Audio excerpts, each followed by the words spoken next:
Chapter 7, The Corriemuir Peel Tower, by Arthur Conan Doyle.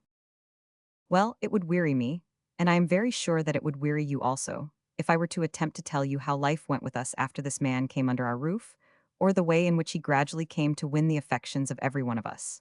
With the women it was quick work enough, but soon he had thawed my father too, which was no such easy matter, and had gained Jim Horscroft's goodwill as well as my own. Indeed, we were but two great boys beside him, for he had been everywhere and seen everything. And of an evening, he would chatter away in his limping English until he took us clean from the plain kitchen and the little farm steading, to plunge us into courts and camps and battlefields and all the wonders of the world. Horscroft had been sulky enough with him at first, but de Lapp, with his tact and his easy ways, soon drew him round until he had quite won his heart, and Jim would sit with Cousin Eddie's hand in his, and the two be quite lost in listening to all that he had to tell us. I will not tell you all this. But even now, after so long an interval, I can trace how, week by week and month, by this word and that deed, he molded us all as he wished. One of his first acts was to give my father the boat in which he had come, reserving only the right to have it back in case he should have need of it. The herring were down on the coast that autumn, and my uncle before he died had given us a fine set of nets, so the gift was worth many a pound to us. Sometimes de Lapp would go out in the boat alone, and I have seen him for a whole summer day rowing slowly along and stopping every half-dozen strokes to throw over a stone at the end of a string. I could not think what he was doing until he told me of his own free will.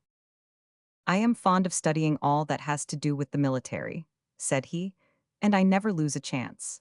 I was wondering if it would be a difficult matter for the commander of an army corps to throw his men ashore here." "If the wind were not from the east," said I. "Ah, quite so, if the wind were not from the east. Have you taken soundings here?" "No." "Your line of battleships would have to lie outside, but there is water enough for a 40-gun frigate right up within musket range. Cram your boats with turrilures, deploy them behind these sandhills, then back with the launches for more, and a stream of grape over their heads from the frigates. It could be done, it could be done." His mustaches bristled out more like a cat's than ever, and I could see by the flash of his eyes that he was carried away by his dream. "You forget that our soldiers would be upon the beach," said I indignantly. "Ta, ta, ta," he cried. "Of course it takes two sides to make a battle. Let us see now, let us work it out. What could you get together? Shall we say 20, 30,000? A few regiments of good troops, the rest, poof. Conscripts, bourgeois with arms, how do you call them, volunteers?" "Brave men," I shouted. "Oh yes, very brave men, but imbecile. Ah, mon Dieu, it is incredible how imbecile they would be. Not they alone, I mean, but all young troops. They are so afraid of being afraid that they would take no precaution. Ah, I have seen it. In Spain I have seen a battalion of conscripts attack a battery of 10 pieces. Up they went, ah, so gallantly. And presently the hillside looked from where I stood like, how do you say it in English? A raspberry tart. And where was our fine battalion of conscripts? Then another battalion of young troops tried it, all together in a rush, shouting and yelling. But what will shouting do against a mitril of grape? And there was our second battalion laid out on the hillside. And then the foot chasseur of the guard, old soldiers, were told to take the battery. And there was nothing fine about their advance. No column, no shouting, nobody killed. Just a few scattered lines of turrilures and pelotons of support. But in 10 minutes the guns were silenced, and the Spanish gunners cut to pieces. War must be learned, my young friend, just the same as the farming of sheep. "Pooh," said I, not to be outcrowed by a foreigner. "If we had 30,000 men on the line of the hill yonder, you would come to be very glad that you had your boats behind you." "On the line of the hill?" said he, with a flash of his eyes along the ridge. "Yes, if your man knew his business, he would have his left about your house, his center on Corriemuir, and his right over near the doctor's house, with his turrilures pushed out thickly in front. His horse, of course, would try to cut us up as we deployed on the beach. But once let us form, and we should soon know what to do. There's the weak point there at the gap. I would sweep it with my guns, then roll in my cavalry, push the infantry on in grand columns, and that wing would find itself up in the air. Jack, where would your volunteers be?" "Close at the heels of your hindmost man," said I, and we both burst out into the hearty laugh with which such discussions usually ended. Sometimes when he talked I thought he was joking, and at other times it was not quite so easy to say. I well remember one evening that summer, when he was sitting in the kitchen with my father, Jim, and me. After the women had gone to bed, he began about Scotland and its relation to England. "You used to have your own king, and your own laws made at Edinburgh," said he. "Does it not fill you with rage and despair when you think that it all comes to you from London now?" Jim took his pipe out of his mouth. "It was we who put our king over the English, so if there's any rage, it should have been over yonder," said he. This was clearly news to the stranger, and it silenced him for the moment. "Well, but your laws are made down there, and surely that is not good," he said at last. "No, it would be well to have a parliament back in Edinburgh," said my father, "but I am kept so busy with the sheep that I have little enough time to think of such things." "It is for fine young men like you two to think of it," said de Lapp. "When a country is injured, it is to its young men that it looks to avenge it." The English take too much upon themselves sometimes," said Jim. "Well, if there are many of that way of thinking about, why should we not form them into battalions and march them upon London?" cried de Lapp. "That would be a rare little picnic," said I, laughing, "and who would lead us?" He jumped up, bowing, with his hand on his heart, in his queer fashion. "If you will allow me to have the honor," he cried, and then seeing that we were all laughing, he began to laugh also, but I am sure that there was really no thought of a joke in his mind. I could never make out what his age could be, nor could Jim Horscroft either. Sometimes we thought that he was an oldish man that looked young, and at others that he was a youngish man who looked old.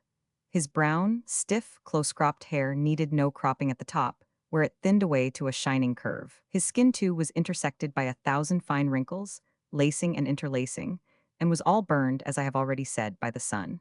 Yet he was as lithe as a boy, and he was as tough as whalebone, walking all day over the hills or rowing on the sea without turning a hair. On the whole, we thought that he might be about 40 or 45, though it was hard to see how he could have seen so much of life in the time. But one day we got talking of ages, and then he surprised us. I had been saying that I was just 20, and Jim said that he was 27. "Then I am the most old of the three," said de Lapp. We laughed at this, for by our reckoning he might almost have been our father. "But not by so much," said he, arching his brows. "I was 29 in December." And it was this even more than his talk which made us understand what an extraordinary life it must have been that he had led. He saw our astonishment and laughed at it. I have lived," he cried. "I have spent my days and my nights. I led a company in a battle where 5 nations were engaged when I was but 14.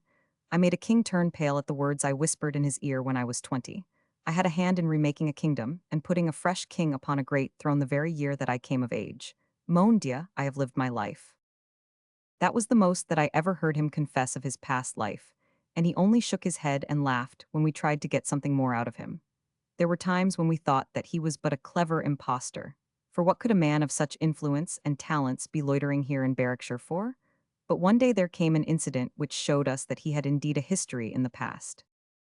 You will remember that there was an old officer of the peninsula who lived no great way from us, the same who danced round the bonfire with his sister and the 2 maids. He had gone up to London on some business about his pension and his wound money, and the chance of having some work given him, so that he did not come back until late in the autumn. One of the first days after his return, he came down to see us, and there, for the first time, he clapped eyes upon de Lapp. Never in my life did I look upon so astonished a face, and he stared at our friend for a long minute without so much as a word. De Lapp looked back at him equally hard, but there was no recognition in his eyes. "I do not know who you are, sir," he said at last, "but you look at me as if you had seen me before." "So I have," answered the major. "Never to my knowledge. But I'll swear it." "Where then?" "At the village of Astorga, in the year 8. De Lapp started, and stared again at our neighbor. "Mon Dieu, what a chance!" he cried. "And you were the English parlementaire? I remember you very well indeed, sir. Let me have a whisper in your ear." He took him aside and talked very earnestly with him in French for a quarter of an hour, gesticulating with his hands and explaining something, while the major nodded his old grizzled head from time to time. At last they seemed to come to some agreement, and I heard the major say parole d'honneur several times, and afterwards fortune de la guerre, which I could very well understand, for they gave you a fine upbringing at Birtwhistle's. But after that, I always noticed that the major never used the same free fashion of speech that we did towards our lodger, but bowed when he addressed him, and treated him with a wonderful deal of respect. I asked the major more than once what he knew about him, but he always put it off, and I could get no answer out of him. Jim Horscroft was at home all that summer, but late in the autumn, he went back to Edinburgh again for the winter session, and as he intended to work very hard and get his degree next spring if he could, he said that he would bide up there for the Christmas. So there was a great leave-taking between him and Cousin Eddie, and he was to put up his plate and to marry her as soon as he had the right to practice. I never knew a man love a woman more fondly than he did her, and she liked him well enough in a way, for, indeed, in the whole of Scotland she would not find a finer-looking man. But when it came to marriage, I think she winced a little at the thought that all her wonderful dreams should end in nothing more than in being the wife of a country surgeon. Still, there was only me and Jim to choose out of, and she took the best of us. Of course, there was de Lapp also, but we always felt that he was of an altogether different class to us, and so he didn't count. I was never very sure at that time whether Eddie cared for him or not. When Jim was at home, they took little notice of each other. After he was gone, they were thrown more together, which was natural enough, as he had taken up so much of her time before. Once or twice she spoke to me about de Lapp as though she did not like him, and yet she was uneasy if he were not in the evening. And there was no one so fond of his talk, or with so many questions to ask him, as she. She made him describe what queens wore, and what sort of carpets they walked on, and whether they had hairpins in their hair, and how many feathers they had in their hats, until it was a wonder to me how he could find an answer to it all. And yet an answer he always had, and was so ready and quick with his tongue, and so anxious to amuse her, that I wondered how it was that she did not like him better. Well, the summer and the autumn and the best part of the winter passed away, and we were still all very happy together. We got well into the year 1815, and the great emperor was still eating his heart out at Elba, and all the ambassadors were wrangling together at Vienna as to what they should do with the lion's skin, now that they had so fairly hunted him down. And we in our little corner of Europe went on with our petty, peaceful business, looking after the sheep, attending the barrack cattle fairs, and chatting at night round the blazing peat fire. We never thought that what all these high and mighty people were doing could have any bearing upon us. And as to war, why, everybody was agreed that the great shadow was lifted from us forever, and that, unless the Allies quarreled among themselves, there would not be a shot fired in Europe for another 50 years. There was one incident, however, that stands out very clearly in my memory. I think that it must have happened about the February of this year, and I will tell it to you before I go any further.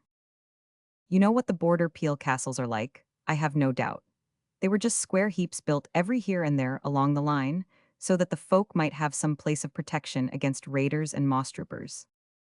When Percy and his men were over the marches, then the people would drive some of their cattle into the yard of the tower, shut up the big gate, and light a fire in the brazier at the top, which would be answered by all the other peel towers, until the lights would go twinkling up to the Lammermuir hills, and so carry the news on to the Pentlands and to Edinburgh. But now, of course, all these old keeps were warped and crumbling, and made fine nesting places for the wild birds. Many a good egg have I had for my collection out of the Corriemuir peel tower. One day I had been a very long walk, away over to leave a message at the Laidlaw Armstrongs, who lived 2 miles on this side of Eighton. About 5 o'clock, just before the sunset, I found myself on the brae path with the gable end of Westinch peeping up in front of me, and the old peel tower lying on my left. I turned my eyes on the keep, for it looked so fine with the flush of the level sun beating full upon it, and the blue sea stretching out behind. And as I stared, I suddenly saw the face of a man twinkle for a moment in one of the holes in the wall. Well, I stood and wondered over this, for what could anybody be doing in such a place now that it was too early for the nesting season? It was so queer that I was determined to come to the bottom of it. So, tired as I was, I turned my shoulder on home and walked swiftly towards the tower. The grass stretches right up to the very base of the wall, and my feet made little noise until I reached the crumbling arch where the old gate used to be. I peeped through, and there was Bonaventure de Lapp standing inside the keep, and peeping out through the very hole at which I had seen his face. He was turned half away from me, and it was clear that he had not seen me at all, for he was staring with all his eyes over in the direction of West Inch. As I advanced, my foot rattled the rubble that lay in the gateway, and he turned round with a start and faced me. He was not a man whom you could put out of countenance, and his face changed no more than if he had been expecting me there for a 12-month. But there was something in his eyes which let me know that he would have paid a good price to have me back on the brae path again. "Hullo," said I, "what are you doing here?" "I may ask you that," said he. I came up because I saw your face at the window. And I because, as you may well have observed, I have very much interest for all that has to do with the military. And of course, castles are among them. You will excuse me for one moment, my dear Jack. And he stepped out suddenly through the hole in the wall, so as to be out of my sight. But I was very much too curious to excuse him so easily. I shifted my ground swiftly to see what it was that he was after. He was standing outside and waving his hand frantically, as in a signal. "What are you doing?" I cried, and then, running out to his side, I looked across the moors to see whom he was beckoning to. "You go too far, sir," said he, angrily. "I didn't thought you would have gone so far. A gentleman has the freedom to act as he choose without your being the spy upon him. If we are to be friends, you must not interfere in my affairs." "I don't like these secret doings," said I, "and my father would not like them either." "Your father can speak for himself, and there is no secret," said he curtly. "It is you with your imaginings that make a secret. Ta, ta, ta, I have no patience with such foolishness." And without as much as a nod, he turned his back upon me and started walking swiftly to West Inch. Well, I followed him, and in the worst of tempers, for I had a feeling that there was some mischief in the wind, and yet I could not for the life of me think what it all meant. Again, I found myself puzzling over the whole mystery of this man's coming, and of his long residence among us. And whom could he have expected to meet at the Peel Tower? Was the fellow a spy, and was it some brother spy who came to speak with him there? But that was absurd. What could there be to spy about in Berwickshire? And besides, Major Elliot knew all about him, and he would not show him such respect if there were anything amiss. I had just got as far as this in my thoughts when I heard a cheery hail, and there was the Major himself coming down the hill from his house, with his big bulldog Bounder held in leash. This dog was a savage creature, and had caused more than one accident on the countryside, but the Major was very fond of it, and would never go out without it, though he kept it tied with a good thick thong of leather. Well, just as I was looking at the Major, waiting for him to come up, he stumbled with his lame leg over a branch of gorse, and in recovering himself he let go his hold of the leash, and in an instant there was the beast of a dog flying down the hillside in my direction. I did not like it, I can tell you, for there was neither stick nor stone about, and I knew that the brute was dangerous. The Major was shrieking to it from behind, and I think that the creature thought that he was hallowing it on, so furiously did it rush. But I knew its name, and I thought that maybe that might give me the privileges of acquaintanceship. So as it came at me with bristling hair and its nose screwed back between its two red eyes, I cried out, "Bounder! Bounder!" at the pitch of my lungs. It had its effect, for the beast passed me with a snarl and flew along the path on the traces of Bonaventure de Lapp. He turned at the shouting and seemed to take in the whole thing at a glance, but he strolled along as slowly as ever. My heart was in my mouth for him, for the dog had never seen him before, and I ran as fast as my feet would carry me to drag it away from him. But somehow, as it bounded up and saw the twittering finger and thumb which de Lapp held out behind him, its fury died suddenly away, and we saw it wagging its thumb of a tail and clawing at his knee. "Your dog, then, Major?" said he, as its owner came hobbling up. "Ah, it is a fine beast, a fine, pretty thing." The Major was blowing hard, for he had covered the ground nearly as fast as I. "I was afraid lest he might have hurt you," he panted. "Ta, ta, ta," cried de Lapp. "He is a pretty, gentle thing. I always loved the dogs. But I am glad that I have met you, Major, for here is this young gentleman, to whom I owe very much, who has begun to think that I am a spy. Is it not so, Jack?" I was so taken aback by his words that I could not lay my tongue to an answer, but colored up and looked askance, like the awkward country lad that I was. "You know me, Major," said de Lapp, "and I am sure that you will tell him that this could not be." "No, no, Jack, certainly not," cried the Major. "Thank you," said de Lapp. "You know me, and you do me justice. And yourself, I hope that your knee is better, and that you will soon have your regiment given you." "I am well enough," answered the Major, "but they will never give me a place unless there is war, and there will be no more war in my time." "Oh, you think that," said de Lapp with a smile. "Well, nous verrons, we shall see, my friend." He whisked off his hat, and turning briskly, he walked off in the direction of West Inch.